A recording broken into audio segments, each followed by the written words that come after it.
Beth i'w wneud os oes tân yn y twnnel? Os ydych chi'n gweld mwg neu dân y tu ôl i chi, daliwch ati i yrru allan o'r twnnel a pheidiwch a throi nôl. Os gwelwch fwg neu dân yn y twnnel o'ch blaen, peidiwch â mynd i mewn.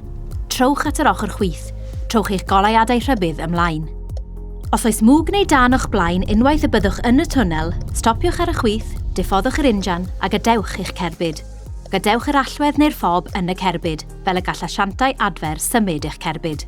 Gadewch y twnnel ar droed cyn gynted a phosibl.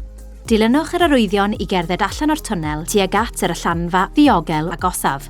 Arhoswch yn y man ymgynnull tân y tu allan am gymorth.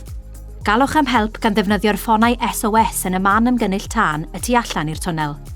Dilynwch gyfarwyddiadau gan weithredwr y twnnel drwy gyhoeddiadau cyhoeddus.